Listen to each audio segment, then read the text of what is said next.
Hello, it's Icy. I am back with some information about update 15, 3.1.0 for Elder Scrolls Online. So this has gone to the PTS today. I am downloading it currently.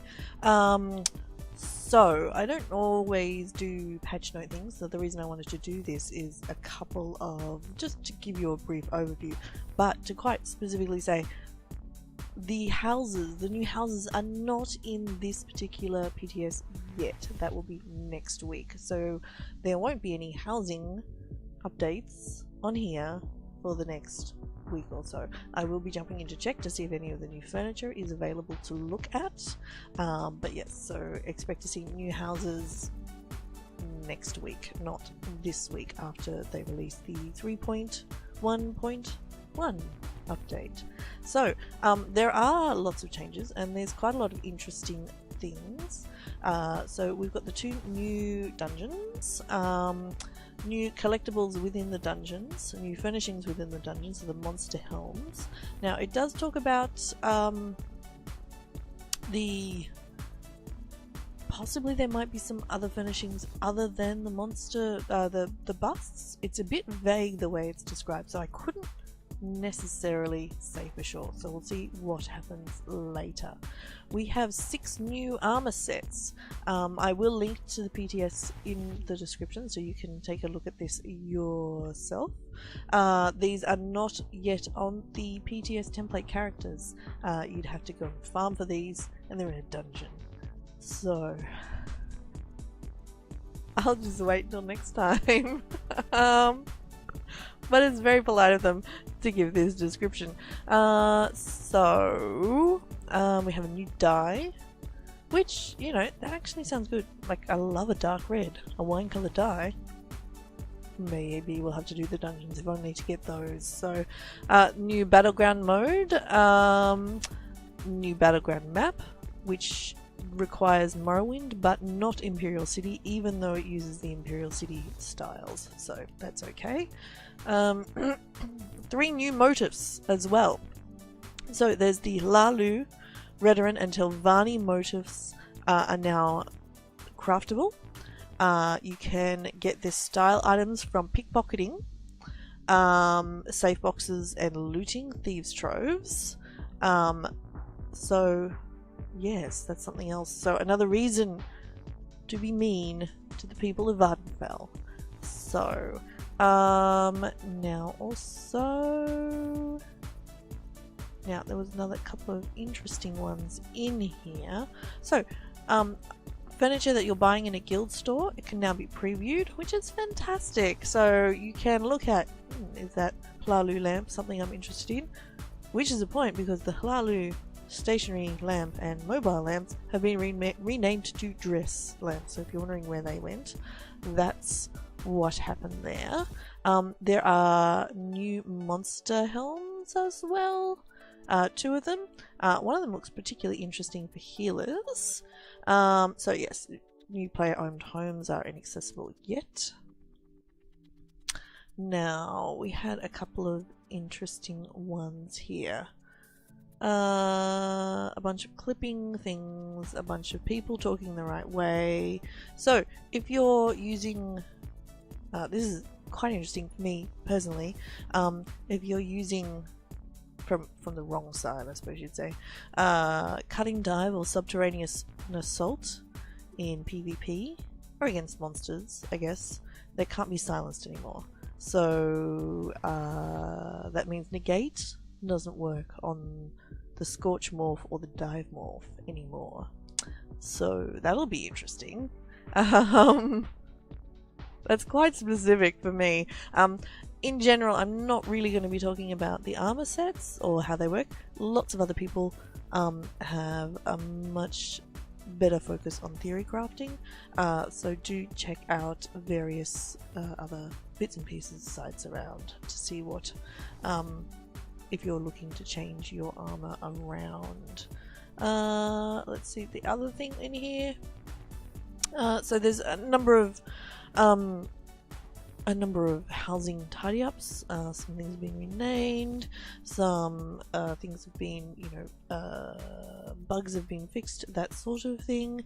Apparently, so NPCs now will react in a more varied way when you're trying to steal things from them, or if you are already notorious and you're trying to talk to them. Slaves are now easier to steal from. You monster. Love it.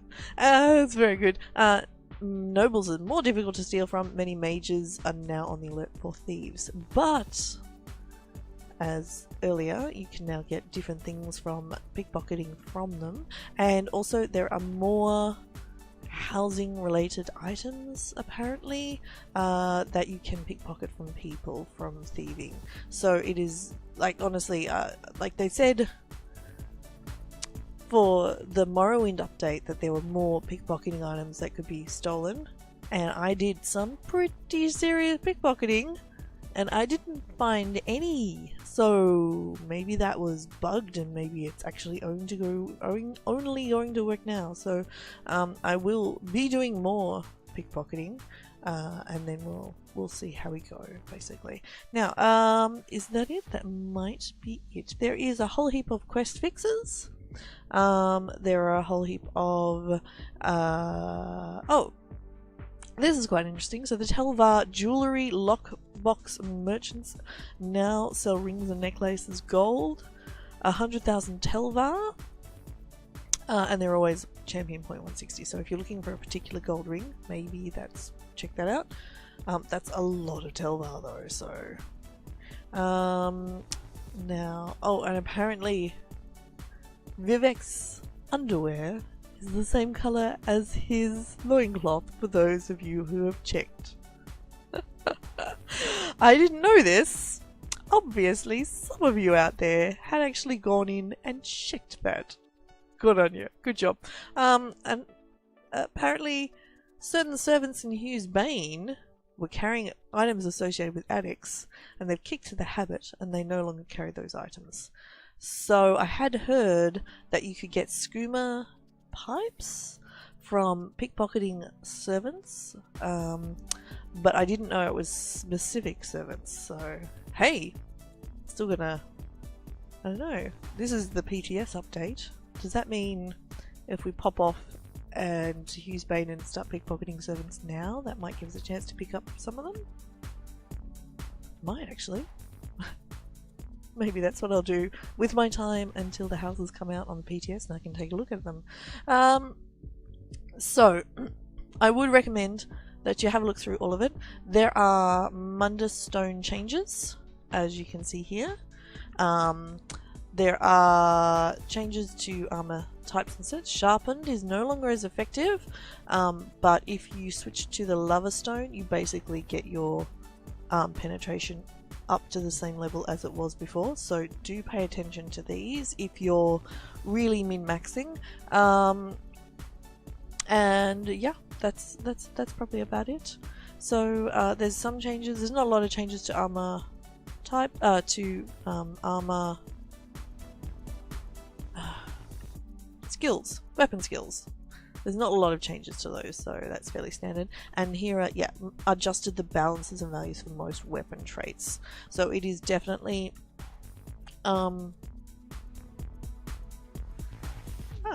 wow, cool. It's definitely good to work at. This is really interesting. The prosperous armor trait's been redesigned to give combat function and now grants health, magic, and stamina recovery as a gold quality item instead of gold gain. So if you're looking for a particular set, you're farming, can only get in prosperous. If you gold up that item, it's actually going to give you a buff, like something decent, rather than just give you more gold in combat. That's pretty good, actually. That's nice. So yeah, I kind of like that. That's great. I didn't read that one before. And yeah, the values of 1, 3, and 4 piece sets have all been unified, the amount that they give you. So, and many of the proc sets have been gentled.